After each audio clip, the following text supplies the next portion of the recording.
Meat Boy MMA has the content. What's up, everybody? Massive announcement. I'm just gonna get out there and say it. I am going vegan. What? Let's go, man. We got steaks coming. Yeah. You never know what to expect. Oh, and there's Gaethje now. He's literally fire on the grill. I tasted the meat, but I definitely ain't tasted nothing else. And now it's gonna be the revenge. It's gonna be a big revenge. Stop for the beef and meat, indeed.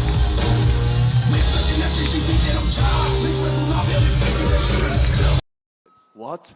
Finally here, Meat Boys, UFC 300. I feel like this is a card we've been talking about, looking at for a long time. And while some I feel initially were kind of underwhelmed by what UFC 300 materialized as, if you look at it start to finish, it's tough to argue with how sick the product is going to be this weekend for sure. But real quick, shout out Super Vibzer. Appreciate you commenting down below. All the other meatheads that have been smashing and grilling and chilling with the boys. Let's recap last week, Meat Boy. Your boy went 6-0 undefeated. You went 5-1. Most importantly, though, the Meatlock streak continues. 5th in a row. Our boy Brendan Allen, all in, got it done. Split decision over Chris Curtis. What were your thoughts on the Meatlock and Brendan Allen? What's next?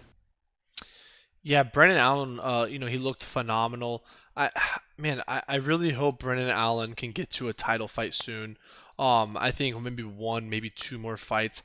If I could pick a fight for Brendan Allen, I really do like to. I would love to see him go versus like a Jared Cannonier or maybe honestly a Strickland run back. It seems that Brendan Allen, this is the the revenge arc of his story. He got the W back from Chris Curtis. That would be kind of sweet if Strickland is the next opponent.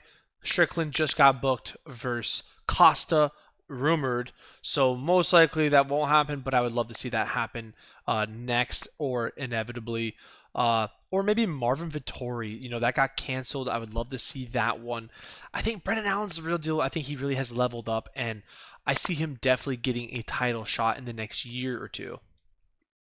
Yeah, indubitably, I buy that for sure. And you characterized it, we did last week, as the revenge arc, right? And that's exactly what this fight was against Chris Curtis. And it was a close fight, and Chris Curtis was basically off the couch. According to Strickland, hadn't been training too frequently, and still almost won the fight. Many would argue that he did, but nonetheless, the Meatlock continues. We'll take that split decision all day. 5th in a row, locks only, and it was locks top to bottom for your boy. You also said that you'd go 5-1. You did. I mean, quick recap: we both nailed Norma Dumont over Jermaine Duraname. Easy work. We both had Alex Morono over Court McGee.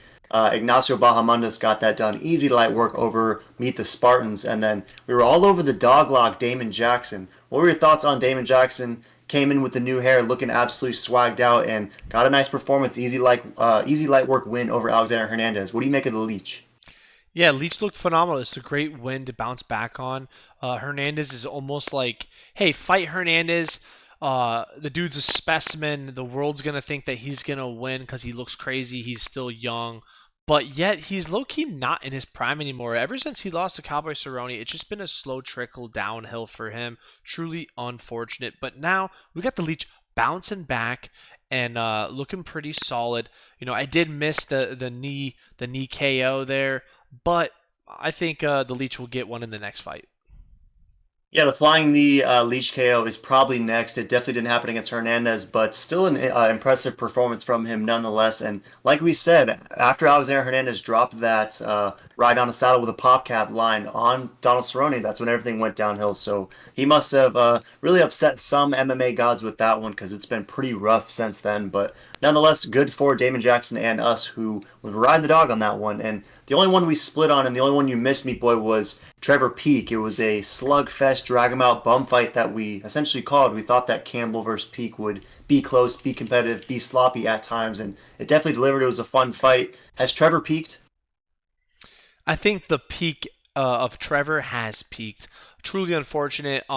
He's almost like a just an absolute meathead, zero IQ in the fight. Just throws these little mini arm punches. He's everything that he wish he could be of a Nate the Train, but significantly worse. Charlie Campbell looked pretty solid. He definitely has, some skill. if they, set him up right, he could be a top 10 contender in my opinion, but they got to, slow sizzle him, not let him get KO'd. And Trevor Peek is just going to be a fan favorite. You know that he's going to slug it out. He's the Diego Sanchez, but potentially worse. But he does have a lot of heart. He's got some bombs in those hands. But, like, who's training him? You would think he would, like, know how to, like, fight better versus, like, brawl, if that makes any sense. Trevor Peek's definitely a brawler, a bar brawler that can't really be put down, but yet he'll lose almost every decision guaranteed. Yeah, it's a derailed train for sure for Trevor Peek. Still a fun fighter, though. You're always going to want to tune into a Trevor Peek contest because the guy is entertaining, but definitely a lesser version of Nate the Train Landry for sure. But nonetheless, it was a pretty scrappy card at the Apex. Good results, though. 5-1 for yourself, 6-0 for your boy. Should we switch it over to UFC 300 and get this thing going? Yeah, absolutely. This is an absolute lock, boys. You already know.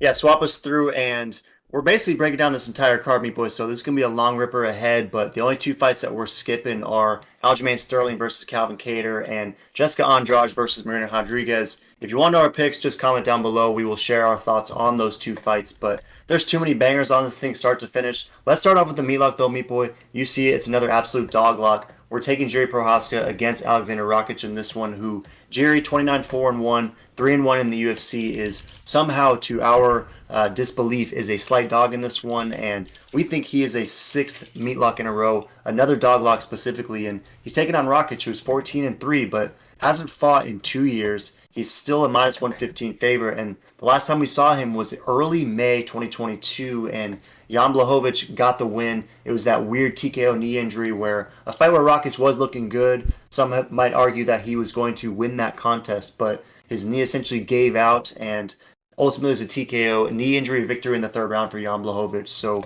we think that Jiri, in his return, while yes, he's coming in off a TKO loss to Alex Pereira for the belt just about 6 months ago, it was a questionable stoppage. I think some would have liked the ref to allow Jiri the opportunity to, I don't want to say eat a couple more strikes, but potentially recover, because Jiri was right there. He obviously didn't battle, or he didn't argue with it, because the dude is a legend and a warrior, but it wasn't like a Bobby Green versus Jalen Turner absolute sleep city KO out cold vibe. It was just a questionable wrong place, wrong time TKO vibe. So we like Jiri to get right back on the horse. His mentality is next level. The dude is a true samurai. So what are your thoughts on Jiri as the Meatlock this week? Are you surprised that he's a dog, and what makes you bullish on the samurai?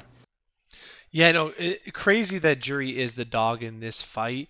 I think Jiri is better everywhere this fight goes, on the feet, especially on the ground. Jiri's grappling is so undervalued. People don't even understand.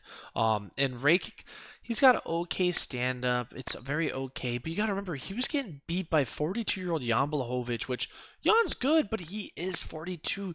You got to remember, Rakic is 32, and Jiri Prochazka is 31. These are young pups. Yuri's going to bounce back. No shame in losing to Alex Pereira. As everyone has noticed, Pereira has absolute bombs in his hands.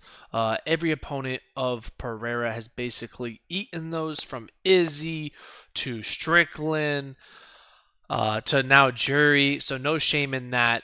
If anyone's, for some reason, people think, Jiri losing to Pereira makes Jiri bad. Well, then where was everyone at when Izzy got knocked out brutally? So very confused on that. This is one of those locks that's like a head scratcher. Like, are we missing something? Is there insider information that maybe Jiri's injured? As far as I understand, Jiri's doing great. Rakic, maybe his knee is healed. I think this is going to be a one-sided mauling. Jiri's going to demolish from beginning to end. He's going to do his crazy movements. I think he gets a KO. Maybe a submission, but honestly, I could see him drop Rakic, get on the ground, and just ground and pound. Yeah, this one should be fun, whether it stays on the feet, whether it hits the mat for sure, but I'm with you in the sense that Prochazka should have the advantage wherever this thing goes, and it's a weird one, Meat Boy, in the sense that Vegas they think they're onto something, right? Ooh, slight favorite Rakic, we love what he's doing, even though he got slept by 42-year-old. Vegas is all over Rakic. Tapology, meanwhile, is singing a different tune, though. They're riding with the Meat Boys. They love the Meatlock dog. 77% is going with Jiri. Basically, all of it is brown. They think the KO TKO is most likely. About 20% of it is beige for the decision, and then there's about 2% going with the Prochazka submission. So, gotta imagine you'll be getting some pretty crazy numbers there. But I do think that has some fake life, as you alluded to. But nonetheless, 23% is rolling with Rakic. Majority decision for Alexander the Rocket, but I think Prohaska should be a lock in this one. Obviously, it's a meat lock for a reason. If we're bullish on Jiri, are you more likely that to think this is a finish for him, or any chance this goes all 15? This definitely could go all 15, or it could be, maybe near the end of the final round where Jury gets a finish, kind of like a Glover random finish with a couple minutes left, final round. But yeah, I mean, if there's a finish, it's going to be by Jury. Rakic can't finish anything. I mean, he couldn't put away 50-year-old Anthony Smith, 60-year-old Thiago Santos, and 40-year-old Jan Blachowicz. If he can't put those guys away, to even think that he can hit like Pohatan, that's just crazy. So yeah, I don't know what the odds makers are seeing or thinking, but this just is spilling dog lock all over it. Yeah, doglock all the way, and there's been plenty of doglocks on this recent meatlock streak. I mean, you see the green that we are in, major percentages, and should be another sixth meatlock in a row for sure. And I think it's fair that you point out Rakic hasn't finished the sandwich since 2019, right? Jimmy Manuel was the last finish. He picked up performance of the night, and that was in the first minute of the fight. Suspect chin, Manuel was already in that with a rocked dome, so to speak. So I'd be surprised also if Rakic is able to pick up a finish over Jiri, but nonetheless, easy doglock, sixth in a row. We're just gonna be keeping it simple, throwing down 105. It's gonna net 100, and again, get us our sixth in a row. Any last thoughts on the meatlock? No, this is a lock nonetheless. Smash that meat, subscribe, because you already know we're cashing with meat. Yeah, catch with me for sure, and swap us over, Meat Boy. In 2 weeks from now, Michael Figlock is fighting. He's opening the card, and somehow UFC 300, the real Figlock, Davison Figueiredo, is the first fight of the night. I mean, that tells you how stacked this card is when Davison Figueiredo and Cody Garbrandt, two former champs, are the curtain of curtain jerkers starting the evening at 3 p.m. So I know you're going to be stoked on this one. Figgy's your boy, 22-3-1, the former flyweight champ, now up at 135. He made his debut against Rob Font just a few months ago, and he looked pretty good. I mean, it was his debut, but he dominated Rob Font, and Rob Font is a very solid levels test for the division, a guy who can beat a lot of dudes, and Figlock came through and really smoked him easy, light work, start to finish. So to me, it makes sense that he's a minus 310 favorite in this one against Cody Garbrandt, who at 14-5 is 9-5 in the UFC, also the former champ, and is a plus 250 dog riding a two-fight win streak. And I think if you're making arguments for Cody Garbrandt, it's he just picked up another one of his patented finishes, most recently against Brian Here Comes the Boom Kelleher, who got absolutely slept. And that to me was pretty encouraging because we knew Garbrandt as this lethal KO artist. I mean, this was a guy who was picking up all of his wins by finish, essentially, besides the masterclass dominant decision he put on against Dominic Cruz. So for Cody to return to his finishing ways, I think is encouraging if you are a no-love backer. But he's taking on your boy Figlock, and at minus 310, is there any value there? And if so, how does Figgy get this one done if you're picking him? Yeah, no, this is absolutely Figgy's fight. Mind blown that Cody thinks that Figgy's scared of no love. Like, that's just mind blowing to me. Cody's only chance of winning is what he did to Brian Keller. Get an absolute meat bomb KO first round. But when have we ever seen Figgy get KO'd except for the eye poke knuckle punch of doom that Brandon Moreno pulled off? It's never happened. It would not happen. Figgy's the GOAT. Everyone knows this. And if you don't, now you do. Cody got absolutely ragdolled and destroyed by Rob Font. I know MMA math is not a thing, but if we're going to go based off it, Figgy absolutely destroyed Rob Font. I think he's going to destroy Cody Garbrandt. Cody Garbrandt peaked at 22, and he has been on the downtrend. He's been fighting these, OG low-key bums, but anyone that's kind of pretty solid and in their prime, Kai France, Rob Font, Pedro Munoz, TJ Dillashaw. TJ was a long time ago, but, he gets destroyed. So I think this is going to be a very sad fight. I hope Cody throws it up, or maybe goes over to BKFC, maybe throws down, another fight. TJ Dillashaw comes out of retirement, BKFC versus Cody Garbrandt. Sign me up. I'm in for that. But this is going to be Cody's probably last fight, but it is cool that it's kicking off the card with a Figgy KO. Yeah, Cody Garbrandt versus Bryce Hall catchweight. Who knows what's next for Cody Garbrandt for sure, but I don't know, Meat Boys. Like, are we perhaps undervaluing Cody Garbrandt, who again just picked up a nice finish over Boom Kelleher? He rebounded within that win against Trevin Jones, which wasn't the prettiest performance, but it was one where he finally leaned on his wrestling. Like, we've always heard about Cody Garbrandt being this amazing wrestler. That was his background, but he's obviously a Golden Gloves boxer as well and tends to bread his butter in that regard. But when he finally decided to wrestle a little bit, he had a nice decision win over Trevin Jones. Kelleher, obviously, he got the meat bomb early KO, which he was used to before. But do you see any grappling playing out in this one? And if so, would you even imagine Figueiredo having the advantage there too over Cody? Yeah, I hope there is some grappling because I would love to see how Figgy performs in that area at 135. We know how he does when he stands up and bangs. He looks absolutely phenomenal like he always usually does. And I think he's going to look absolutely insane and destroy Cody if Cody shoots for a takedown. Figgy's grappling is so good. His jiu-jitsu is so good. His wrestling, his takedowns, everything. If it goes to the ground or if Cody screams for a takedown, Figgy's going to sleep him. He's going to submit him very easily.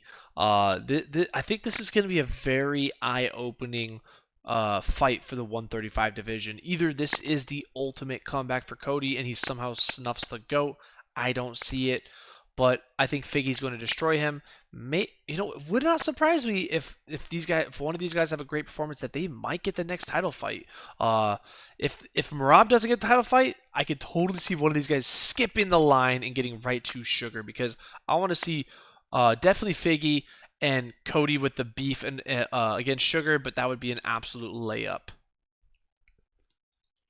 Yeah, you never know for sure, because if we're talking about guys just skipping the line and inserting themselves, then perhaps Figgy or Cody No Love would have the wherewithal and the skills required to do that. But you talked about Figueiredo's ground game, and prior to all the Brandon Moreno contests, he was squeezing dudes' heads off. I mean, I think about that submission over Benavidez, where Benavidez was just absolutely trapped, and that was one of the heaviest looking chokes we've ever seen. So I think you could be on something there that Figueiredo by submission might have some life for sure. And Tapology is all over Figgy, 83% rolling with him, 17% go with No Love. A lot of brown on both sides, so they think most likely it's the Figgy TKO. So that to me wouldn't be the most shocking thing in the world, but I kind of like Figgy by sub in this one. I see this one hitting the mat at some point. Not sure who initiates it, but I'm with you in the sense that I think Figgy will have the advantage if it does hit that area. So I'm taking Figgy by sub. Final prediction on Figgy, and any last thoughts? No, Figgy's going to destroy, dismantle. It's definitely going to be a finished. I do like the sub, but I'm feeling a KO. Cody just has such a glass chin, and we know Figgy can bang. So we'll look out for the finish, boys. This is going to be this card is stacked, let's be honest. This is insane. I can't believe Figgy's first fight. I like that Cody is having a good attitude about it. I like that Figgy's having a good attitude. They're not sour because these guys were headliners. These guys were ex-champions, and they're headlining the prelim. Or they're starting off the card. Like, that's crazy to me. That's how stacked this card is. But yeah, Figgy by finish. Yeah, for sure, dude. These guys are vets and they understand what's going on here, and you got to imagine they welcome the opportunity to open this card because this card is stacked. It doesn't even need to be mentioned because top to bottom, this thing is banging. So swap was over, Meat Boy. Next is another banger. Obviously, Bobby Green taking on Jim Miller, and Bobby Green's minus 180 in this one, but he did just get absolutely KO'd stiff hard by Jalen the Tarantula Turner, who is fighting later on in the evening. And it was a fight where Kerry Hatley was the ref and probably allowed Bobby Green to eat 8 to 9 to maybe 10 more shots than he needed to. And I personally wonder how that might affect him coming into this one because we hadn't really seen him get slept like that since Drew Dober did it to him back in 2022. And that was still brutal, but the Jalen Tarantula knockout was pretty next level gnarly. So I wonder how that plays into it. And he's taking on Jim Miller plus 150, who has won 5 of his last 6. You can make an argument that this is the best version of Jim Miller we've ever seen throughout these last few years. And he's a guy who's picked up bonuses in half of those wins. He's got the most wins in UFC history. He's the only dude on the card who fought at UFC 100, fought at UFC 200, and now is fighting on UFC 300. And it's pretty crazy, this story about Jim Miller, in the sense that after UFC 100, he didn't even know if he was going to continue fighting. He considered retirement. He had has the battle with Lyme disease. I mean, this is a dude who almost hung him up, and now so many years later, so many wins later, he's back on UFC 300. So hell of a story for Jim Miller, and I personally think he has some dog value in this one, given the knockout context of Bobby Green. So how do you square the odds? How do you rationalize minus 180 Bobby Green? Or do you think those odds are fair and you're rolling with Bobby to get this one done over Jim Miller? You know, this is such a crazy fight. You know, both these guys are kind of similar in age. Bobby Green 37, Jim Miller 40, just a couple years apart. But once you hit that 40 mark, it's almost like you gotta factor in the speed isn't gonna be there. But A10 does have that dad bod and that dad strength, and he seems to face crank everybody. So I think if Jim Miller does win, it's gonna be by submission, a classic Jim Miller way. I could see a decision, but I do worry Bobby Green's speed might be a little too much for Jim Miller. I think the odds, I think they're somewhat fair. Maybe a minus 150 would be more a little respectable, but minus 180 isn't the worst thing. Kind of makes sense. I don't know. I hope Jim wins, but my gut's telling me that Bobby Green might get this. Just because if Bobby Green was fighting an absolute killer meat bomb haymaker, then I'd be like, oh, Bobby Green's getting knocked out the first punch. But like Jim Miller, he's got 7 KOs, 20 submissions. This really comes down to, can Jim get it to the ground? That's how I see it. Jim's a little bit shorter. Yeah, this is gonna be a great fight though. I'm really excited. I'm kind of torn on it, to be honest. Probably avoiding it at all cost. I'm rooting for Jim, but I think Bobby Green wins by decision. Yeah, I wonder how the speed will factor into this one for sure, because you got to imagine Bobby Green will be faster. I mean, Bobby Green's usually faster than most guys he fights for sure. So for as long as this is standing up, I hope that Jim Miller isn't just getting pieced up, eating jabs the entire time. And Bobby Green's takedown defense is low-key pretty nice, and he's a dude who's only been submitted twice in his professional career, and I don't even think he's been finished in the UFC. He's a guy who is pretty sneaky. It finds ways to survive, but nonetheless, Jim Miller, we know about the lethal submission game. You touched on it, 20 subs for him, but he's also kind of rediscovered the power a little bit throughout the last couple of years. I mean, of those 5 recent wins, they're all by finish, but 3 of them were by KO or TKO. They were against guys such as Jesse Butler, Nicholas Mota, and the Ghost Pepper, Erica Gonzalez, however. So I don't know if Bobby Green is quite on the level of the Ghost Pepper, but are you at all concerned about him as he returns after that Tarantula KO? That fight was in December of 2023, so about 4 months ago. Is that enough time for Bobby Green to recover? And is there any chance that, I mean, Jim Miller hits him on the right spot with the right shot, and perhaps Bobby Green goes down again? I mean, I could definitely see it. Jim Miller, he just had a nice KO recently, but it's very unlikely. But if it is gonna happen, it would be now against Bobby Green, because I typically don't like brutal KOs with a 4-month return. I would prefer to see a 8-month to a 12-month return to recover that brain.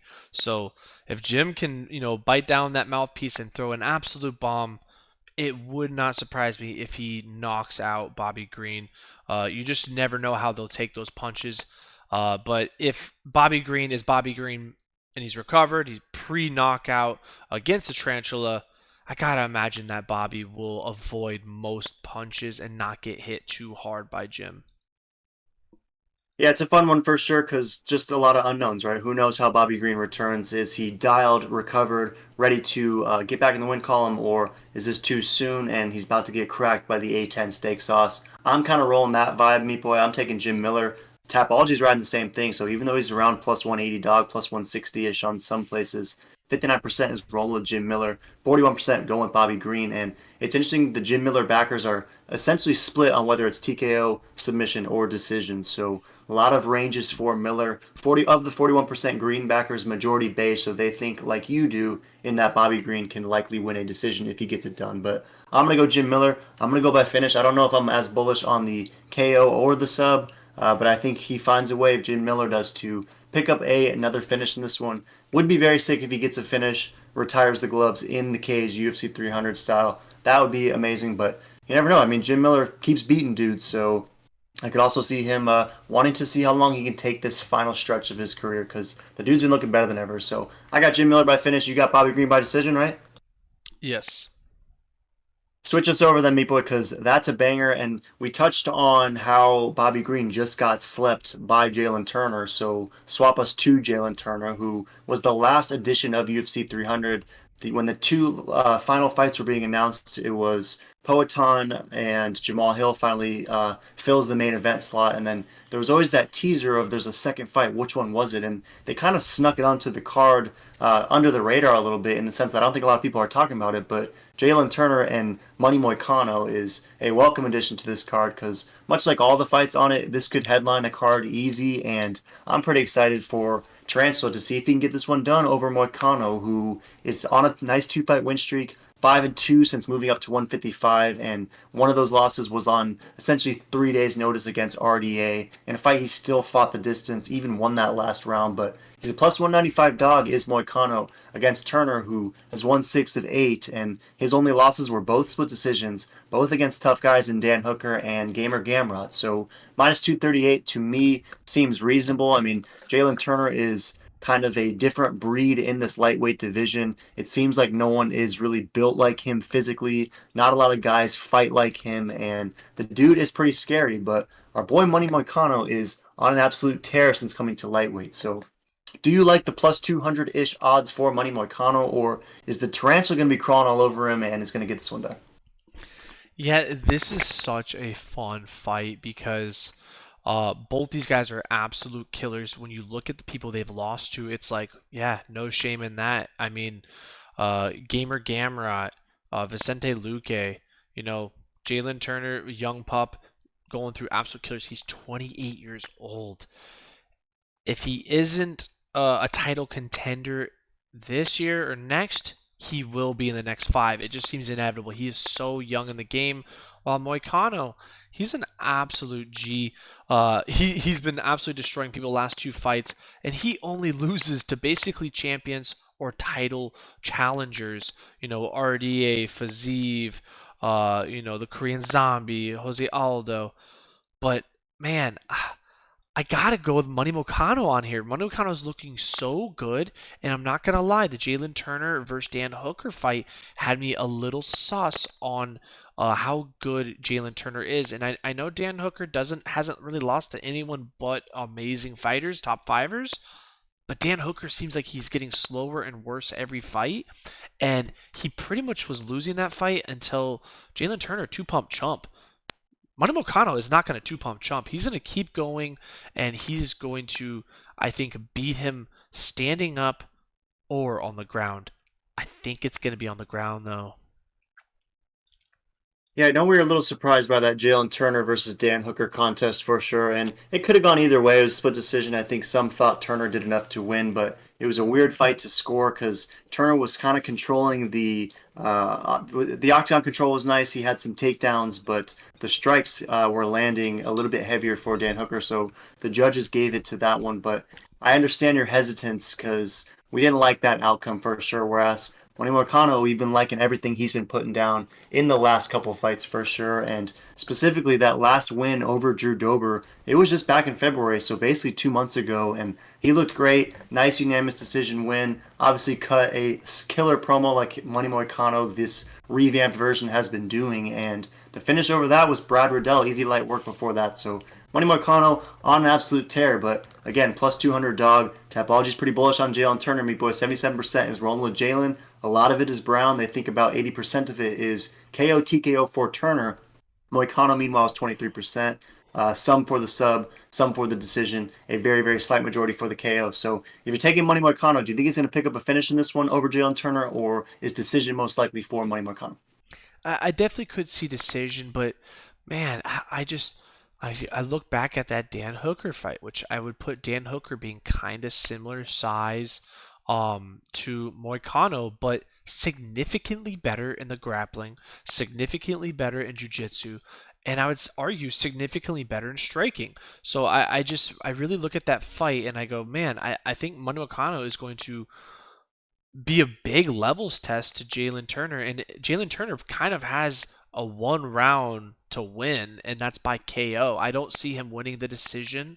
I think Moicano is going to control the fight from beginning to end. Moicano is absolutely peaking right now at 34, while Jalen Turner is still getting those fights and that resume under his belt. It seems that ever since Moicano lost to RDA, he took a lot of wisdom from RDA and experience from that, and he's just been looking so good. But if Jalen Turner gets a first round KO, would not surprise me. I just don't like the longer the fight goes.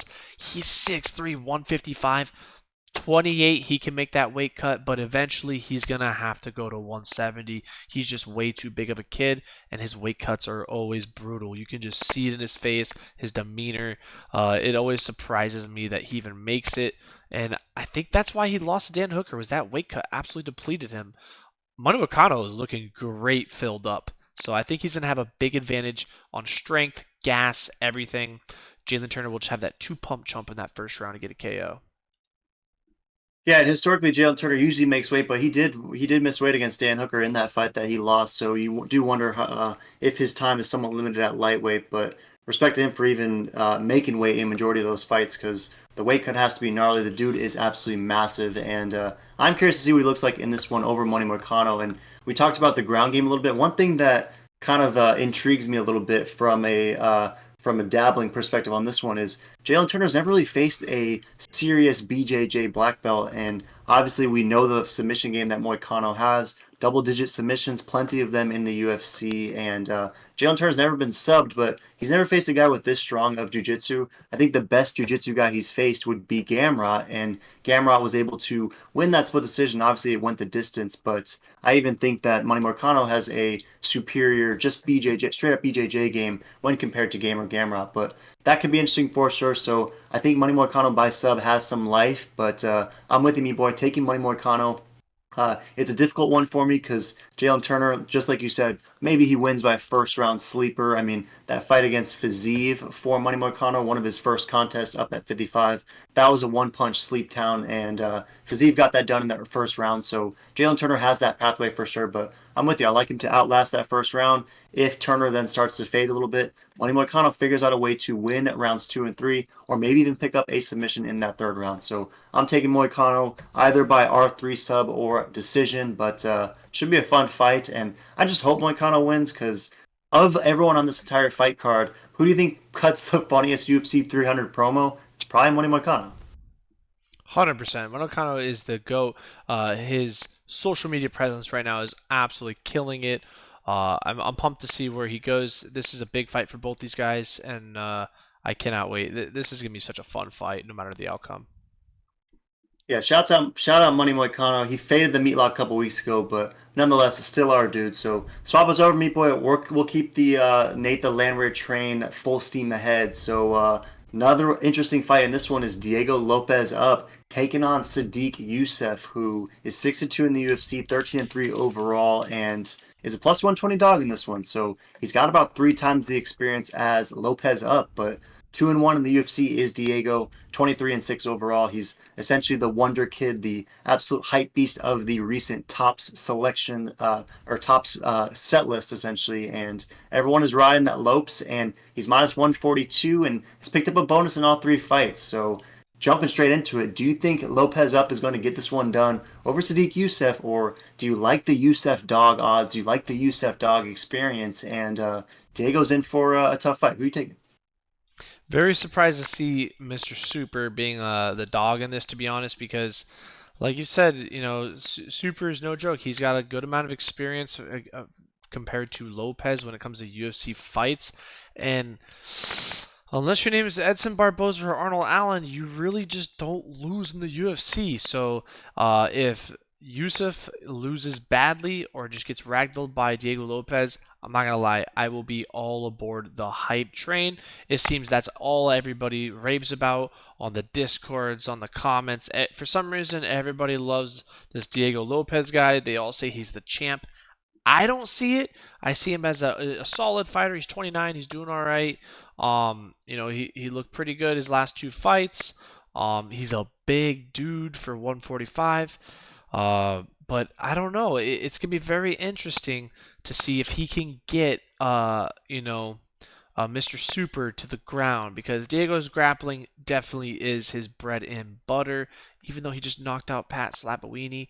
Um, I think Yusuf Mr. Super might get this done on the feet, but wouldn't surprise me if Diego absolutely picks him up, since he's about 100 pounds heavier and 6 inches taller, and throws him to the ground and submits him the first round.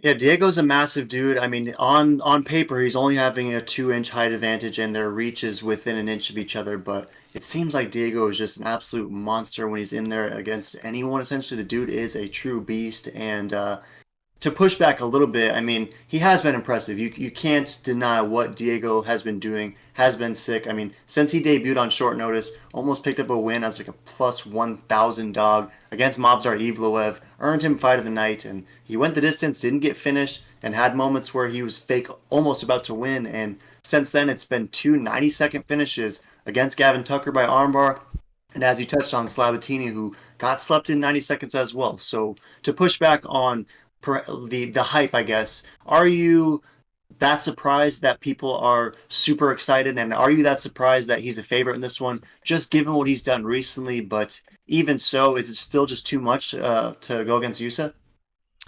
Yeah, it's got to be that, and I don't think people put Edson Barboza as a respectable loss nowadays. Edson Barboza's 38. He's an OG. He's washed up, they say. So I could see where everyone's coming from, since Yusuf just lost to him recently, and Diego Lopes been looking, strong his last two fights. And arguably he looked great on a one-day notice versus Mavzar. But it really makes you wonder, how good Mavzar is and how good Diego is. If Diego absolutely steamrolls right through Yusuf, he might be future champ in the next year or two. I don't know. Like, it's just crazy to think about this kid that no one really thought was good, and now everyone thinks he's literally future champ, if not the best in the division. So I'm very curious to see how this goes. I'm definitely avoiding it, but if I had to pick who wins, I gotta pick Yusuf by decision or Diego by finish.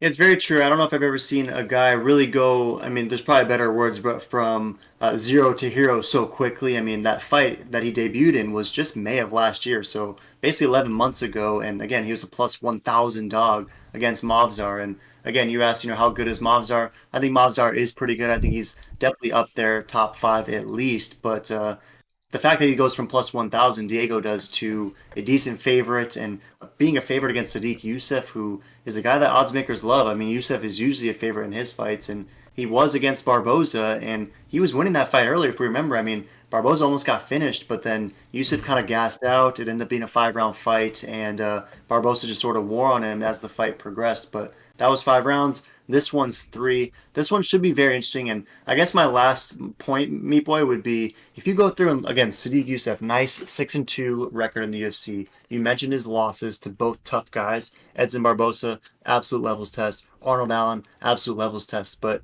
let's inspect Sadiq Youssef's wins. Here are his 6 wins: Shaman Moraes, Bruce Leroy, Don Shanis, and then 2 pretty good wins over a peak Mowgli, Gabriel Benitez, and our boy Touchy Feely. If those are 6 wins, I kind of think that Diego Lopez beats all those guys, and maybe that's a disrespect to Andre Feely. Perhaps that could be the closest fight, but I think that I don't know if Lopez is if he's the next champ, if he truly is this hype beast who is going to steamroll everyone in this division, but is he going to be better than Sadiq Youssef?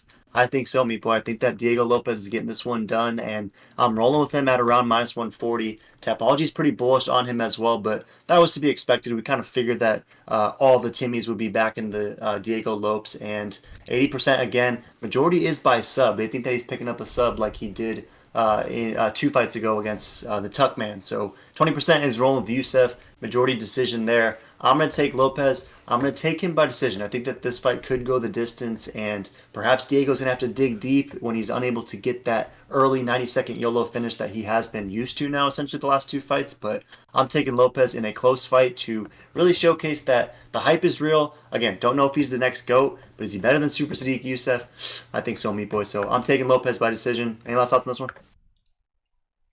No, this is a phenomenal fight, a big levels test for the Lopes, and you know what's unfortunate is I feel like if Lopes loses and Mr. Super wins, I feel like nothing really happens positive for Yusuf. I feel like it's just like, oh, all right, cool, Yusuf. Like I don't know where he stands at. Wouldn't surprise me if he wins and then gets cut. Very interesting, scenario slash what's the future for him. Diego Lopez is just going up. So, you kind of persuaded me. Wouldn't surprise me. Diego probably is going to win because UFC is going to pump him in that direction. It feels like there's so much more value to be gained. So why would the UFC want Diego to lose? So they must see something, just like you're seeing it. I'm not seeing it, but I hope I'm proven wrong this weekend.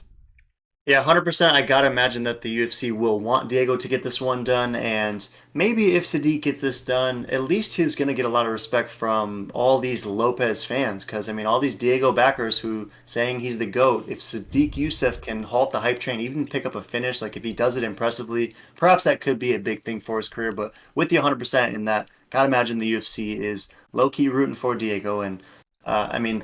Sometimes it seems like the UFC gets what it wants, but nonetheless, me boy, I got Diego, you got Sadiq. Swap us over because that's another interesting absolute banger. Kayla Harrison finally making her UFC debut against the former champ, the preacher's daughter, Holly Holm, who I was a little bit surprised to see her as sizable a dog as she is. She's plus 330, and I guess it makes sense. The last time we saw her, she got absolutely smoked by Myra Buena Silva. It got overturned originally when Myra popped hot for the Ritalin, but nonetheless, it was a easy light work for Myra at the time. So it wasn't a great thing to see from a home perspective as she's 40 plus and now getting finished in fights. But she's taking on Kayla Harrison, who we know the hype, right? She's making her UFC debut, judo world champ, the PFL champ, 16-1 overall. Basically the second coming of Ronda Rousey, at least that's what we've been told. And it's interesting that she's finally making that she's finally fighting at 135 because with essentially the closure of the minus 140 with the closure of the featherweight division in the UFC, I thought we might not ever see Kayla Harrison, but we're seeing her. She's fighting at bantamweight. Physically, she looks pretty good, and she sounds like she's gonna make weight with ease. So we'll see what that looks like on Friday, but.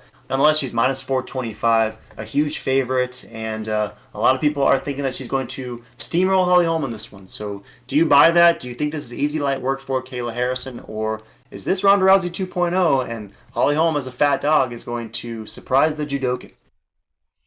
Yeah, honestly, a couple days ago you asked me this. I was gonna say Kayla Harrison is going to absolutely steamroll Holly Holm. Look at the size of those beefcake biceps of hers. Like, what is she on? What is her diet?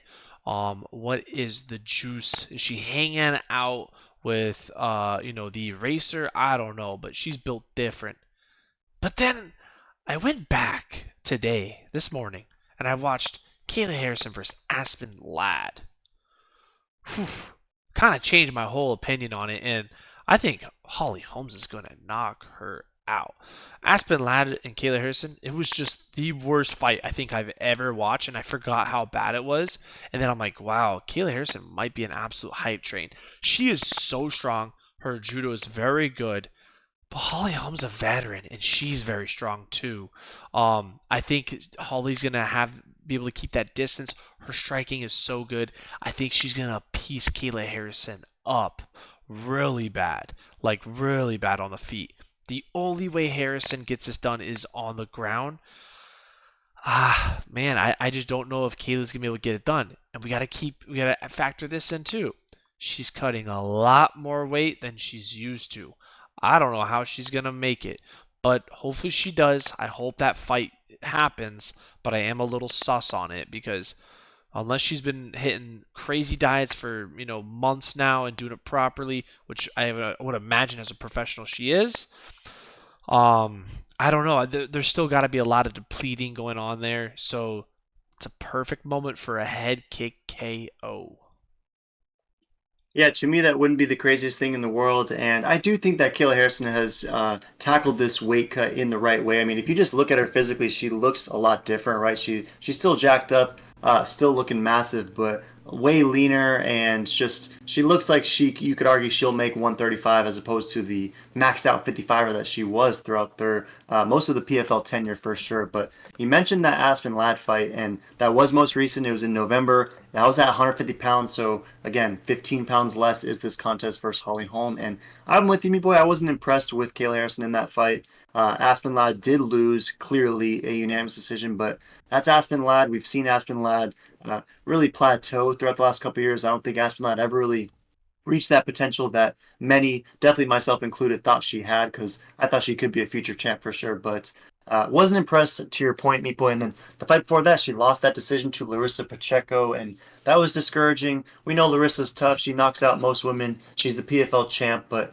you just wonder, like, how good is Larissa Pacheco? How much would she fare against current UFC fighters? I don't know. That one's interesting. But another thing is Kayla Harrison, again, she has the beautiful record. But if you really go through and look at the wins, I mean, it's a lot of girls that you probably think Holly Holm would get victories over. And Holly Holm, we know, has been in there with everyone, with the toughest women, with former champs, with current champs. She beat Rocky Pennington. I mean, I don't know. I think that at plus 330, there could be some Holly Holm value. But Tapology is singing the Kayla train. 84% is rolling with the Judokan. 16% going with the Preacher's Daughter. Majority is for a decision for Kayla, but there is a lot of sub for the Copper sub. Do you think Holly Holm gets a finish in this one? And if so, is that the official prediction? Yeah, official prediction is Holly Holm by KO from depleted peanut brain Harrison. Yeah, this one's tough, Meat Boy, and I kind of like where your head's at, to be honest with you, because I just don't know how good Kayla Harrison is, and if this is Ronda Rousey 2.0, then we've seen this story before, and one thing that does give me some pause is I didn't like Holmes' distance management against Mayra Buena Silva, because we knew that Buena Silva is probably trying to pull off a submission in this one, and the way she was able to close distance and then submit her standing up was a little bit discouraging just from a range standpoint, but Harrison's BJJ game isn't quite like that. She's definitely going to try to get this one to the mat. That's where her bread is buttered. So can Holly Holm stuff enough takedowns to keep the fight standing and ultimately chip away at some heavy leg kicks, maybe even eventual head kick in the end? I'm hopeful that she can too, Meat Boy. So I'm going to roll with you. Let's both go Holly Holm on this one. Plus 330 is the dog. And we think that Kayla Harrison's in for a rude awakening now that she's in the big league. So I'll take Holly Holm. I think decision does have life, but if it's a finish, I wouldn't be that surprised either, Meat Boy. So I'm going to go home by decision. Final call. You got home by finish? Yeah, I got home by finish. There's a reason why Harrison is not a minus 1,000. The odds makers are not the most bullish. When you see a Harrison, this type of person, everyone says, oh, Amanda Nunes of PFL, she might be better than Amanda Nunes. She is not Amanda Nunes because we are not seeing Amanda Nunes odds. Amanda Nunes odds would be like a minus 5,000 versus Holly Holmes because we've seen that book. This is going to be a fun fight, though. Cannot wait. And I hope we don't get Ben Askren 2.0, but I'm excited to see if we do because it's going to be funny. The memes will be great. Or excited to see if we have a new future champ in town. Yeah, time will tell. It's an evening filled of opportunities for a lot of these fighters. Kayla Harrison is no joke as well, so should be a fun one, Meat Boy. Swap us over because you mentioned the Kayla Harrison odds. She's around minus 425, not quite minus 1,000, not quite minus 2,100 that Bo Nickel is garnering in this one, and he's on the main card, much to the chagrin of a lot of fight fans, but it makes sense. The UFC's pumping this dude harder than anyone we've seen in recent memory. Sugar Sean probably comes to mind. Bo Nickel, to me, is the next American champ that the UFC is really grooming to become a face of the company for the next few years. So the fact that he's on the main card, to me, isn't the most surprising thing. I can't understand the frustration, though, when Jiri's on the prelims, when Figgy's on the prelims. There's Kayla Harrison's on. I mean, there's a lot of stuff below Bo Nickel that might give you some pause. But when you zoom out, makes sense to me. But minus 2,100 is him as a favorite in this one against Cody Plenty of Love Brundage, who at 10-5 is plus 1,100 and is, to his point, riding a 2-fight win streak. 2 finishes, technically. The KO was recently against Zachary Reese, who is a pretty bad Contender Series fighter, and then the DQ via the illegal elbow, a fight where Jacob Malkoun was essentially dominating, but Cody Brundage ate one illegal shot, found the exit ramp, took the double paycheck. So what are your thoughts on this one? Does Bo Nickel get this one done early, easy, light work first round like he's been doing against Valentine Woodburn, like he did against Jamie the Nightwolf Pickett, like he did against Donovan Beard, like he's done against everyone essentially? Or does Cody Brundage survive the first round and perhaps it gets interesting? Who you taking? I feel like there's just no way he survives the first round. I think Bo Nickel is absolutely going to win. I think if Cody Brundage is losing to guys like Nick Maximov, I can only imagine how bad and sad this fight's going to be versus a person like Bo Nickel. The only thing I am concerned about with Bo Nickel is he's recently turned to the soy boy diet of eating lots of soy, no more meat.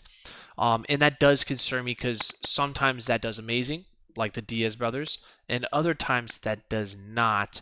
It'll be very interesting. That's the only what if factor that has changed for Bo Nickel. I gotta imagine a stud, an absolute generational talent of a college wrestler, potential future champ, most likely future champ in the next 5 years. His diet probably does not affect how well he's going to fight because he's just that talented.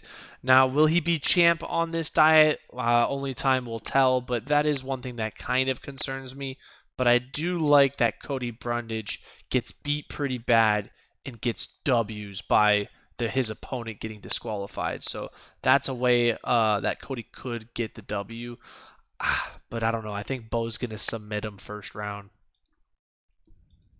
Yeah, good stuff. A lot of interesting information there for sure, but you're absolutely right. Bo Nickel is a recently announced vegan. Plenty of buckets of kale he's been indulging, so you wonder how that factors into it, if at all. You wonder if that even affects it, but the long-term implications I too am curious about. But again, minus 2100. Next Prodigy. Vegas has obviously sold that this is a squash match against Cody Brundage, but you mentioned what I agree with you. I think there's one potential outlet for Cody Brundage, and it's plus 2000 KO TKO / DQ, because Cody Brundage, if we really kind of think about this, that fight against Jacob Malkoun, he was getting smoked, eats that one illegal shot, finds the way out Diego Sanchez style. So to me, it wouldn't be the craziest thing if on this UFC pay-per-view, the most eyes ever on a Cody Brundage fight, probably the pinnacle, the peak of his UFC tenure, the opportunity for him to make the most money he ever has in his entire life as a UFC fighter.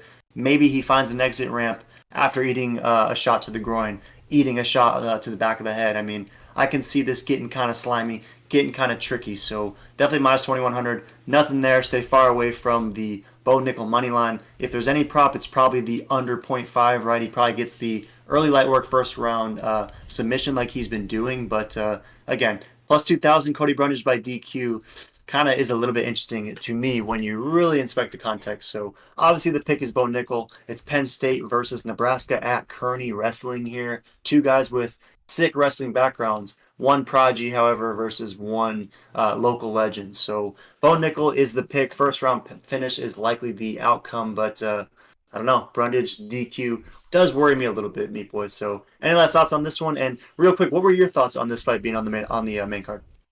Yeah, honestly, kind of blew my mind that they're putting Cody Brundage up there on the main card before Figgy, before even Bobby Green, before even Moicano, like before Sterling. You got Jessica Andrade. I mean, this card is so stacked, but yet they give it to Cody Brundage. Obviously, they're giving it to Bo Nickel, but it is an interesting duo partner. It seems like they're really trying to pump Bo. Hey, this is Bo Nickel, absolute talent, legendary college wrestler, and look at this. He knocked out this chump named Cody Brundage. A lot to gain for Bo in this. I feel like Bo is going to get a title fight after this, if not one more fight than title. But man, that is a big opportunity. And it makes you wonder, Bo's fought a lot of championships, NCAA, all that stuff in wrestling. Do you think that the nerves will get to him being on the main card? Because he's never been on the main card for something like this big. Yeah, that's an interesting question. I wonder if that could be a factor. But I mean, the dude is a gamer. He's had the spotlight on him since, before he was even a wrestler at Penn State. We've all known about Bo Nickel in a combat sports realm for essentially his entire career. So he's a guy who, in my opinion, has navigated the limelight in a pretty strong way. So to me, I don't know if the lights are going to phase him in this one. So I'm taking Bo Nickel, obviously. You are too as well, but let us know if, maybe you're going to be rolling with Brundage like a true D-Gen, or if you're rolling with Bo Nickel the vegan. But in this one, we're both taking the vegan Nickel. So swap us over, Meat Boy. Only a couple to go yet. Even though we've already broken down so many bangers, essentially a bunch of more bangers to go. This card is unending, but Armin Sarukian is a minus 225 favorite against Charles Dubronx Oliveira. Another fight that could easily headline a fight night, probably even headline a pay-per-view, because this is an absolute banger. Dubronx is a plus 185 dog. I was surprised to see against Armin Sarukian, who at minus 225 is a guy I know you've been loving the entire time. He only has 2 losses in the UFC, and they're against top talent, Islam the champ, and a very close fight against Gamrot in a fight that I think you thought Armin maybe even won. It was fight of the night, very, very close, but ultimately a unanimous decision win for Gamrot. But nonetheless, it's been all other easy light work finishes for Sarukian besides those fights, right? Beneil Dariush most recently, performance of the night. Most brutally, most disappointing, I would say, as a Beneil fan, but a beautiful finish from Armin, and he did the same to Joaquin Silva, Joel Alvarez, Christos the Spartan Yagos, and then he does have a lot of decisions sprinkled in there as well. But he's taking on Oliveira, who lost his belt to Islam, right? That was UFC 280, October 2022, and we were all curious, how does he respond after losing that fight? How does he react? How does he, Oliveira went on this double-digit fight win streak, and prior to that fight win streak, it was the story of Oliveira. He quits, right? He tapped to strikes against Jim Miller. Like, there was the Oliveira not necessarily being a dog narrative. Then he rifles off 10 straight, loses to Islam. So a lot of people were wondering, is he going to return to his quitting ways, or does he come back and start a new win streak? But those questions were easily answered because he picked up a beautiful first-round finish, performance of the night over Benny Darush. We were watching it together, and we were cringing a little bit, bummed out that Beneil was getting absolutely slept, eating those shots on the mat, but absolutely mystified by Oliveira in so doing. So what are your thoughts on this one? Do you see plus 185 value for Charles Oliveira, or you've been rolling Armin Sarukian this entire time? Does it continue over even Dubrov's? Yeah, this is a tough one because I like both these guys a lot, and Armin is my guy. I've been riding him hard. And Armin did win that fight versus Gamer. I don't care what anyone says. So Armin technically is still undefeated in the UFC, except versus Islam. He does not have the 2 L's like it shows on paper. Just the Islam, which this is the revenge arc for Armin. Armin's coming back. He knows who he wants. He wants Islam, and he will stop at nothing. But side quest comes involved, and there's a man called Charles Oliveira. And these guys, they have 2 things in common. They both like KOing Benny Dariush in the first round. That's what's crazy is both these guys, they are absolute savages. Both great grappling, great jiu-jitsu, great KO power. I think Charles might have a little bit of advantage on the stand-up, and I think Armin might have a little advantage on the ground wrestling. Charles' jiu-jitsu is insane, so unless Armin can pull off some, Khabib, Islam type suffocation, which I just don't know if that's there. Like, maybe? This is such a tough fight for Armin. Going to be his toughest fight yet. I think even a tougher fight than Islam because it's actually dangerous. Islam, he lost decision. That's the Islam classic. New Islam's been KOing everyone, so I would love to see how that goes. But old Islam is just decision king. This is going to be a scary fight for Armin. I do worry for him. But, man. He hasn't been KO'd in the UFC, and if anyone can do it, it's this man right here. But I think I'm going to pick Armin by decision. But, I don't know. This is such a tough one for me to pick. It's a coin flip at this point. But I think I got to go with Armin by decision.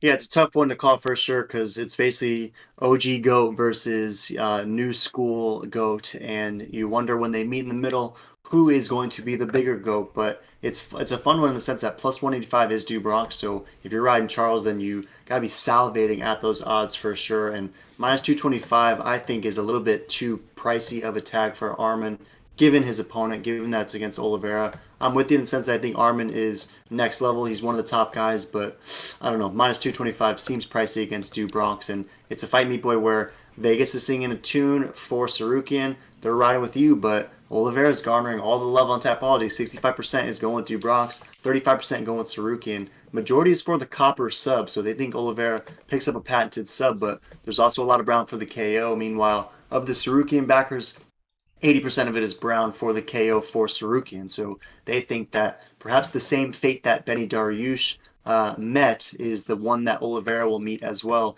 given how talented Al Halakhalakhalet's Arman Sarukian is. So it's one with a common opponent. Again, they both slept Benil, like you said, but if we think about it, Benil did get slept first by Oliveira, and then Arman got the rebound second opportunity. So you wonder what's next for Benny, but this is a tough one for me, Meat Boy. Final pitch, final rationale for why you think Arman gets this one done, and if you said decision, would you be surprised if either guy gets finished in this one?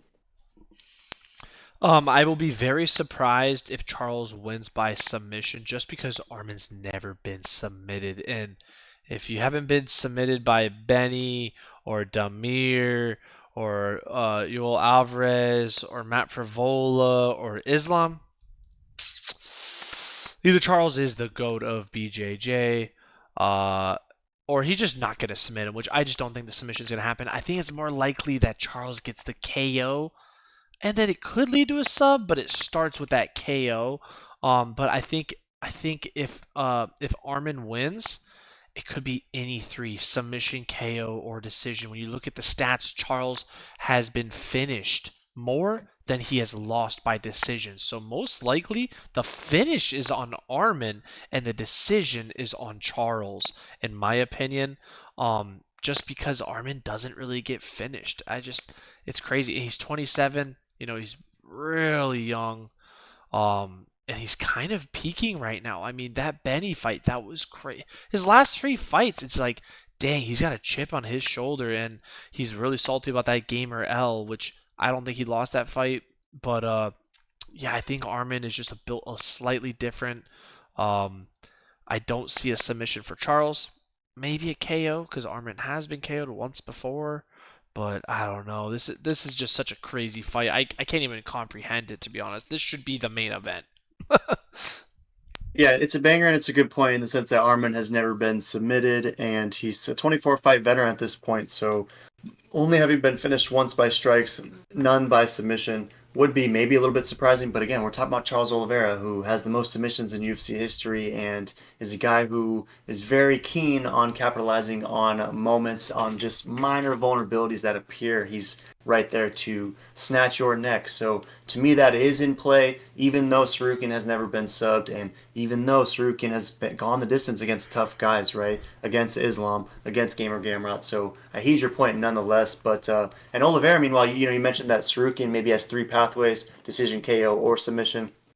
I don't think that Charles Oliveira goes out there and gets subbed by Sarukian, but then again, we were saying that exact same thing going into the Islam fight, right? Islam by submission was plus 800 or something against Charles Oliveira, who was known as the BJJ guy, but the suffocating Russian top pressure game smoked Charles Oliveira, and the submission was there for Islam. So maybe you're onto something, Meat Boy. Maybe Sarukian sub has more life than I think, but in this one, been going back and forth. See definitely the pathways for Sarukian, but I don't know, Meat Boy. I think this is going to end up being a battle of dogs, and if it becomes a dog battle, I got to take Charles as a dog, because I think he's going to find a way to grit this one out and find some way to pick up not only a win over Armin, but I think he's getting a finish. So I'm taking Charles by late second or third round, TKO or submission. Not necessarily more bullish on either, but I think Oliveira somehow finds a way to pick up a finish like he always does against guys not named Islam. So I'm taking Oliveira. Love him around plus 185, but Arman Sarukian's tough as nails and could absolutely be a main event like you said. So any last thoughts on that one? I got Oliveira. No, absolute banger of a fight. It truly is a coin toss. I think the play for Armin is, those odds are not the most appetizing. The side bet is definitely going to be decision. That's probably going to be juicy. But I don't know. It's such a crazy fight. Throw in the comments who you riding with. Is it a KO? Is it a finish? Or is it a snoozer? There's no way it's a snoozer though. Yeah, let us know down low if you predict the Armin versus Oliveira snooze fest, then new GOAT meathead in the comments for sure. But if you made it this far, me boys, we appreciate it. 3 fights to go. the belt conversation starts now. Technically, Justin Gaethje, swap us over, is the BMF taking on Max Holloway, the featherweight GOAT, the former featherweight champ, and the fighter who is now jumping up 255 for this BMF contest. And the odds are interesting. Max Holloway, 25-7 overalls, plus 136. He's a slight dog, whereas the current BMF Gaethje is minus 162. And I think a lot of people have been discussing what's influencing those odds, and a lot of it perhaps is the Max Holloway fight at 55 that we saw against Dustin Poirier. But in that one, I mean, it was short notice. It was for the interim lightweight champ, a fight that he wasn't even supposed to be a part of, and he did get dominated. He ate a lot of shots from DP in that one, but he did go all 5 rounds, and I don't know. I think a lot of people are putting some stock into what he looked like, Max, against Dustin in this fight against Gaethje, especially given the fact that Gaethje just slept Dustin. So are you at all surprised by the odds, or do they make sense? And if the odds make sense, do you think Gaethje's going to steamroll Max Holloway? Yeah, I'm surprised on I'm not surprised by the odds. I kind of saw it being somewhere around there, minus 140, minus 160 max. So I think that's kind of fair, just because Max is moving up in weight. Um, for anyone to talk about the Dustin versus Max fight, that's a very casual thing. That was like a week notice. Max didn't have any prep to actually get bulky and cut and be a legit 155er. From what I understand, Max has done that for this one. He had a real camp, a real weight gain, some muscle mass, all that good stuff. But the only thing that hesitates me, where I'm like, the odds makers have it pretty on point, because if they were basing it purely off that Dustin fight, I think it would be like a minus 250, to be honest, because that was just a one-sided mauling and a very sad fight to watch. I worry, though, with Justin Gaethje's leg kicks. I don't think I've ever seen Max Holloway check a leg kick. And I don't know anyone that kicks harder and more lunatic like Justin Gaethje. Justin Gaethje's trying to break his leg on your leg, but somehow his leg never breaks. And so, honestly, I just don't see how Max is going to win this fight. Justin Gaethje's hands are very nice. We already know it's not going to be a grapple match, so we don't got to worry about either guy's skill or pedigree or who's got better this. It's going to be on the feet the whole time. Max should have nicer hands, but Justin should be hitting 10 times harder. I just worry about Max. If Max learned and mastered, avoided or checked all calf kicks, I would say Max wins this fight. But just because of the way Justin fights, I really do worry for Max. So I just don't see how Max is going to get this done if Justin does a classic Justin Gaethje fight. If he finishes Max, that is going to be crazy. But I think I got to take Justin by decision. Yeah, good stuff. A lot of great points mentioned for sure. And I do think that it's going to be difficult for Gaethje to finish Holloway. Holloway is one of the most durable dudes out there. But if there is a pathway to the finish, I like your point with the leg kicks. I could see there being a TKO leg injury style finish if there is a finish opportunity for Gaethje, because the leg kicks he throws are with violent intent. And he's a guy who I don't think I've ever seen anyone have as much. How can I say this? I don't think I've ever seen anyone be able to throw leg kicks from so many different positions, throw calf kicks from so many different positions. Like, he doesn't need to be at a specific range. Like, it seems like he can be up close and personal, yet still somehow whipping those hard calf kicks from such a close distance without a lot of range. And the guy, I don't know, he's just kind of built different with those kicks for sure. And it's going to be tough if Max starts eating those. I hope that while he's been putting on healthy weight, like you've been saying, I also hope that throughout that entire process, he's been figuring out a way to check those leg kicks, avoid those leg kicks somehow, if you even can, against Gaethje. You got to imagine, with such a heady, smart guy as Max Holloway and as his team is, they have to be preparing for that. So it's just, is the preparation that they've been doing enough to at least mitigate what Gaethje's bringing from those leg kicks? That's to be determined for sure. But in this one thing that does kind of encourage me, if you're trying to find rationale for Max, I like that this is a 5-round fight, because what are your thoughts on if this fight hits the technically BMF championship round 4, round 5? Do you like Max Holloway later in the contest, or by then will he have accumulated too many strikes, similar to how he did against Dustin? What are your thoughts if this fight goes longer than some might be anticipating? Yeah, I do worry.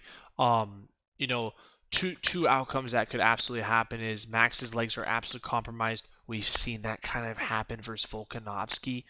And we know Volkanovski does not kick as hard as Justin Gaethje, nor does he have the strength or size, even though he is kind of built different. But Volkanovski does not throw those kicks. He throws them out. He peppers them out, slightly taps you up. Then you get compromised. You're not moving as nice.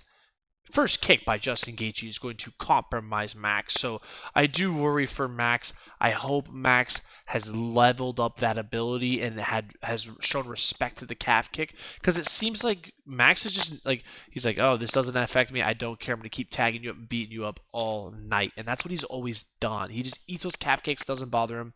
But he's never gone versus a style like Gaethje, and that's where I kind of worry. And so I could see later in the round it getting worse for Max depending on the leg, and then a TKO leg, or he learned how to defend the calf kick, and Max maybe gets okay first 2-3 rounds, and then he starts peaking fourth and fifth, and it's a 3-2 Max wins. I kind of hope that happens. I'm rooting for Max, but my gut is just saying what Justin has been doing recently, how he's been looking. I just don't know how Max is going to deal with this style of fighting.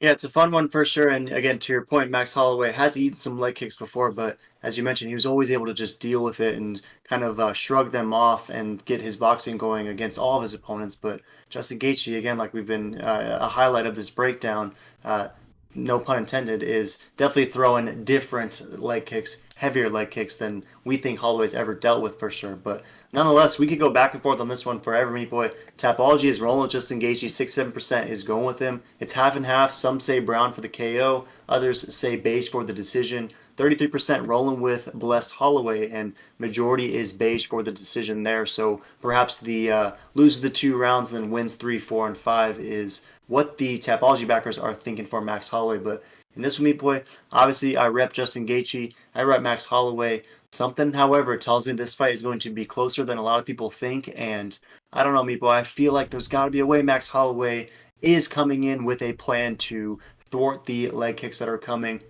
Perhaps it defies logic and wisdom, but I got to take Max Holloway in this one, Meatboy. I think he finds a way to survive. I think he finds a way to pick up a decision, or, and maybe this sounds crazy, but an accumulation of strikes and is able to maybe get a TKO in the 4th or 5th round after Gaethje has just eaten so many strikes, similar to the Calvin Kattar fight, which, if you watch that back, in my opinion, that fight did go the distance, but I thought they should have stopped it in the 4th round, and somehow it went all 5, but I can see that looking, because we've seen Justin Gaethje get finished like that throughout his tenure. I mean, no times recently, but the fight against Dustin Poirier, he was basically out on his feet. They had to stop it. The fight against Eddie Alvarez was back and forth fight of the nights. They had to stop it. So for me, I think that this does have some life in that it's a back and forth action-packed contest, but I like Max Holloway to find a way to get this one done. But I could be buying the hype on this one, maybe going against better ideas and rooting for Max in this one, but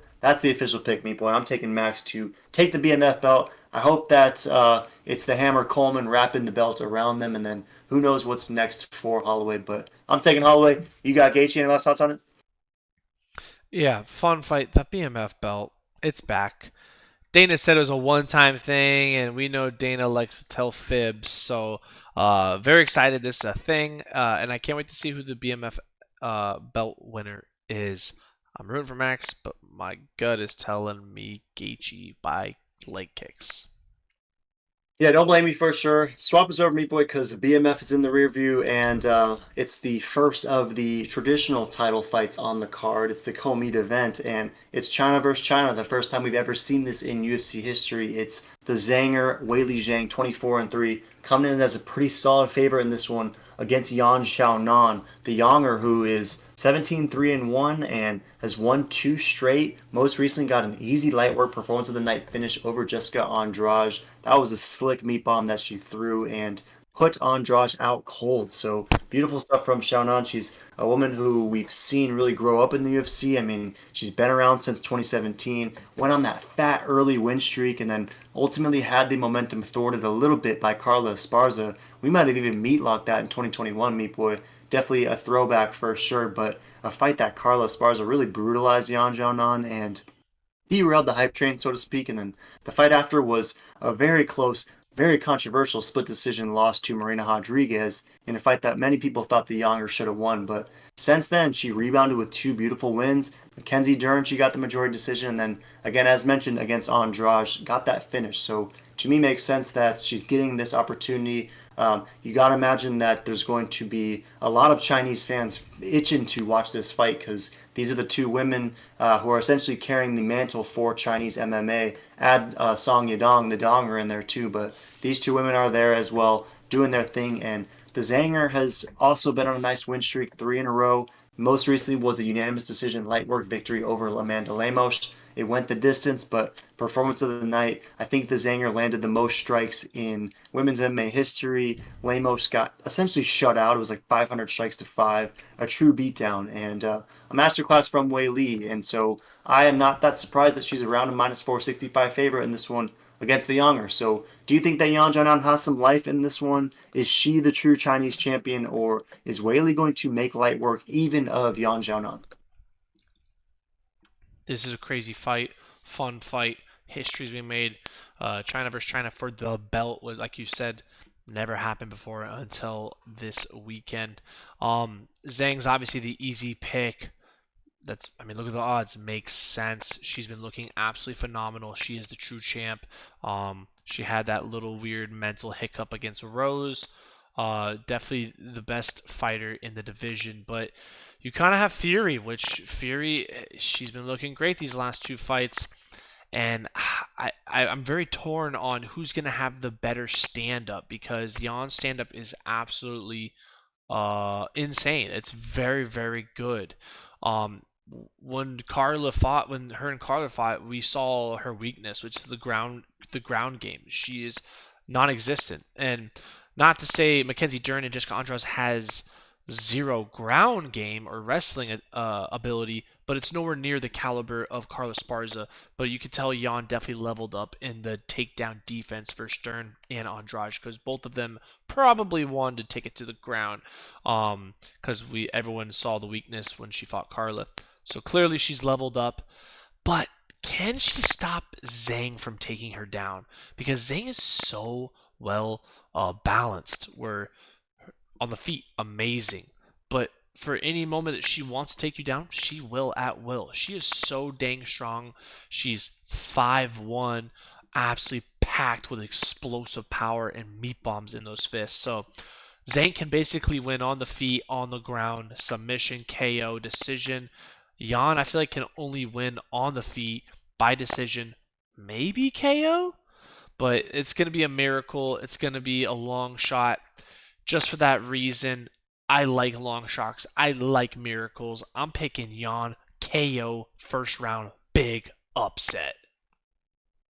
All right, hold up, because we're touting Wei Li Zhang. She's the most well-rounded fighter. She has the advantages everywhere. 96% is rolling with Magnum. She's a minus 465 favorite, and you understand the odds. But ultimately, taking the Younger by first round KO. How does she get that one done? Is it by kicks? Does she flatten her with a jab? If you're taking her by an early first round upset finish, which, if you call that, would be amazing, how does that materialize? It's a snuff jab. The reach is a little too long for Zhang to endure. Gets bopped right on the nose. Eyes start to water. Head kick drops. Ground and pound. TKO. Ground and pound. That's what's going to happen. First round, biggest upset. Everyone's going to be shooketh. It'll be the second biggest upset if Cody Brunage gets the win by disqualification because Bo Nickel throws an illegal head kick or something. Yeah, the Zing most likely wins, but I'm a greedy DGen and I like these odds, and I don't know if Zhang's gonna try to take it to the ground. That's what I'm like. I just don't know if she's gonna do. If she throws in her wrestling and everything else, it's probably the easiest fight Zhang will ever have.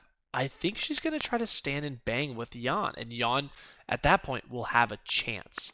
And I'm a gambling man, so I'm gonna roll with Jan with those odds because those might be the last odds we ever see if Jan wins, or they're that juicy. Yeah, very true, and definitely a lot to unpack there, Meat Boy. I mean, if there's the YOLO of all long shot YOLO parlays, the two-teamer of Cody Brundage by DQ and the under 230 finish by Jan would be the ultimate YOLO parlay. And you never know. I mean, it's UFC 300. Weird things can happen, but I don't know, Meat Boy. I think that could be a stretch. I mean, the reach is the exact same. While yes, Jan looks like the taller, longer fighter against everyone she fights, Whaley's sneaky 5'4". I mean, I thought she was 5'1", swinging meat bombs too, but they're basically the same size, and the strength I think is what's going to be much different. Even though similarly, where they're similar in size, I don't know if they're similar in strength, and I think that Magnum KO in this one is gonna sleep Jan Selleck. I think this one is going to be a finish for Weili Zhang, and Tapology is bullish on Weili, obviously, but there's majority for decision, so they think that this thing's going to go the full 5. It's going to be close, and perhaps Weili gets a decision, but I think that this could look very similar to Carla Esparza versus Yan Xiaonan. I mean, obviously Yan has improved the takedown defense. She's improved her grappling since then. She's been, ever since she went to Team Alpha Male, essentially, she's really upgraded her game, and they've allowed her to maximize her potential for sure. But I just see Weili Zhang as a woman that, even if you're peaking like I think Yan Xiaonan is, I still don't think she's going to be good enough to take out Magnum. So I'm going to take the Zanger on this one. I'm going to take her by third round finish. I think Yan Xiaonan survives the first couple rounds, makes it fake interesting, but when Weili gets angered, maybe she eats one jab too many, I see her eventually picking up an angry finish over the Younger in this one. So I'll take Weili. You got the upset YOLO. Any last thoughts on the comment? No, fun fight. Throw in the comments. Are you taking the upset or most likely easy win for the Zanger? Throw in the comments down below. Most likely easy win is where your boy is at, but nonetheless, a fun fight card finally made to the meat event, Meat Boy. We've been rolling, so again, if you're still here, appreciate the support, Meat Boy MMA, always bringing the locks and laughs, and this is an absolute banger in the meat event. It's one that fight fans, a lot of them at least, were initially discouraged, initially upset about, but I think some have come around to the hypeness that actually is Jamal Hill versus Poatan, because this is a very interesting fight. I mean, Poatan is the champ coming in off a beautiful finish from Jiri Prochazka just in November, who we are meatlocking, and Alex Pereira is a dude who has been on absolute tear. No one has done it quicker as far as going from unknown to champ in as quick of a time as he did, but he's taken on Jamal Hill, who he too was the champ, and he actually never lost, right? He's a guy who was a former collegiate basketball player, just trying to get some shots up, running some hoops with DC and the boys, and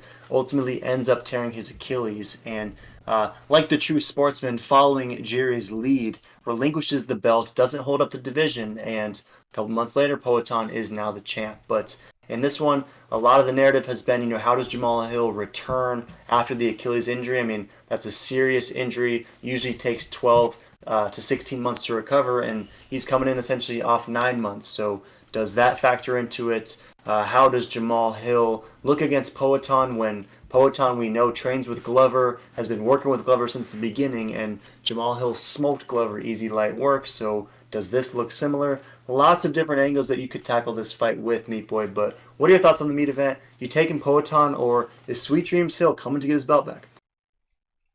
Yeah, Poatan, in my opinion, is going to KO Sweet Dreams, outclass him on the feet. I doubt it's going to go to the ground. Jamal Hill does not ever try to wrestle, so that's kind of out of the gate. I could see Pereira getting a takedown, though. That would be kind of funny, low-key, but I think Pereira is going to win by KO, maybe the second or third round.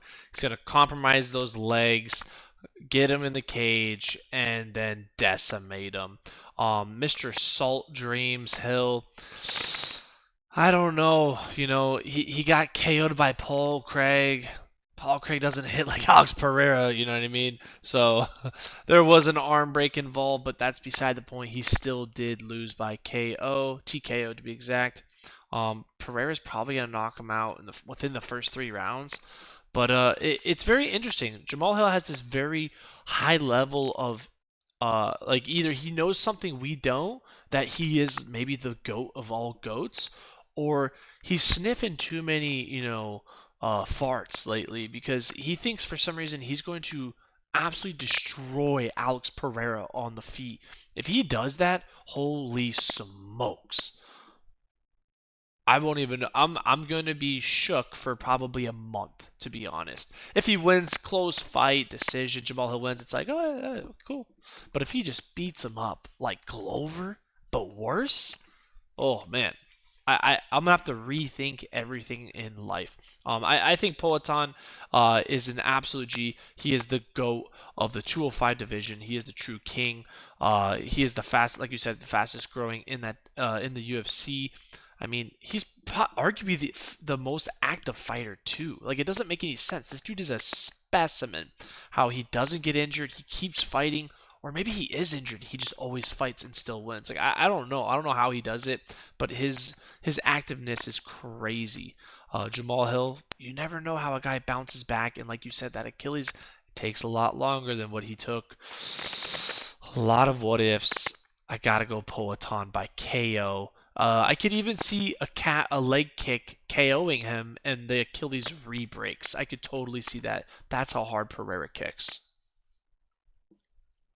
The Achilles tear via leg kick would be a fascinating thing for sure. Might be up there with the Damon Leach by flying knee KO potential outcomes, but that almost happened. Perhaps this happens for Poetan, and it's sweet dreams to the foot again. But if we look at Tapology, 71% is going with your boy Pereira, 29% going with Jamal Hill. It's basically brown on both sides. So Tapology thinks that this fight ends by someone getting slept. Do you see it that same way? And if so, is it first round, second round? Like, how late does this contest go if it's going to end by KO? You know, I don't think he goes past the third round. Man, to go into championship rounds, that would blow my mind. Both these guys clearly can do it. We've seen them both do it, so that's a great sign. We don't have to worry about, oh, this guy's gas tank, blah, blah, blah. We don't have to worry about either guy wrestling and depleting from grappling. So this should be a very fun fight, and I just gotta imagine somebody's getting knocked out.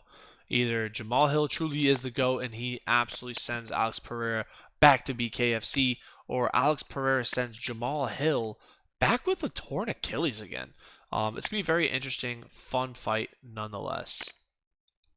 Yeah, and again, Tapology, uber bullish on the KO for sure. So they're singing a similar song, but this one's interesting to me, Meat Boy, because I do feel like you might be some way undervaluing the stand-up game that Jamal Hill has. I mean, the dude is well-rounded, and we got to remember that fight against Glover, there was a lot of grappling too. I don't want to say he was ragdolling Glover, but he was winning those exchanges on the mat, and that to me was the most surprising thing about that fight. I thought Glover would have a clear decision or a clear advantage when it came to the groundwork, but Jamal Hill really held his own and showcased how well-rounded this dude's game is. And to touch back on the knockout power, I mean, the guy has 7 wins by knockout. 7 of his 13 wins are by KO finish, and 3 of his last 4, basically all of his recent KO finishes, besides that fight again against Glover, have been brutal finishes for Jamal Hill. So in this one, Meat Boy, I don't know. I see Poetan as the 36-year-old fighter against Jamal Hill, the 32-year-old fighter. And while, yes, I don't like the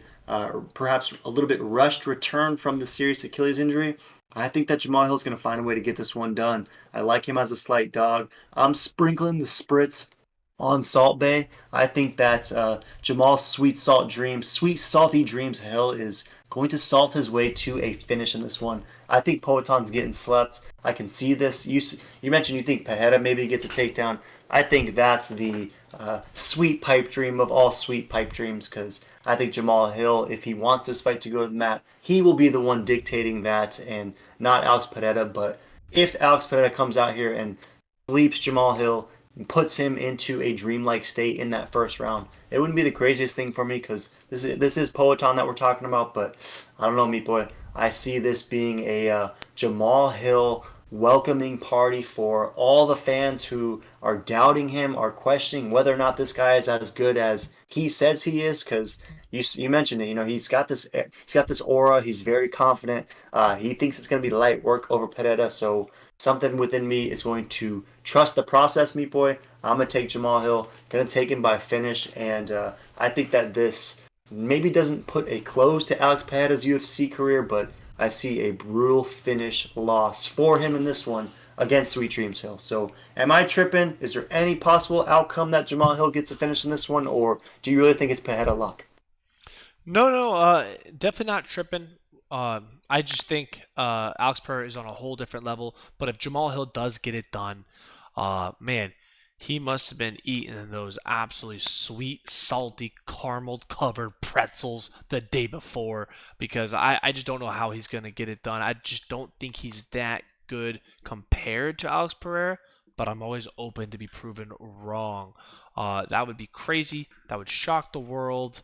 And I'd be very curious to see, how long Jamal Hill's reign would go if he does win. He's, like you said, he's 32. He's in his prime. He's got at least 6 years of potential, dominating as the champ. But Peloton, like you said, he's 36. He's got 4 years of maybe being a champ if he can somehow pull it off. But the 205 division is starting to low-key get stacked, so both these guys are definitely getting targets on their back. Definitely not tripping when it comes to Jamal Hill winning. One thing he does have that sneaky power, just kind of like Pereira. So this should be a very fun fight. Somebody's getting knocked out, in my opinion. If this goes the distance, I will be mind blown because both these guys have the 2-second lip jobber ability. I just think Pereira is that guy, though, right now. Yeah, I don't blame you, and again, definitely don't fault you for thinking that someone gets slept in this one, because that wouldn't be the craziest thing in the world. But I think that the Meatlock cashes, Jiri gets it done, Jamal Hill gets it done, and then we see the battle of the vacantees, the two guys who set the belt aside for the division to continue. I see that story unfolding in a fun way, hopefully in December. So Meatlock cashes from the onset. Jamal Hill, I think, cashes at the very end.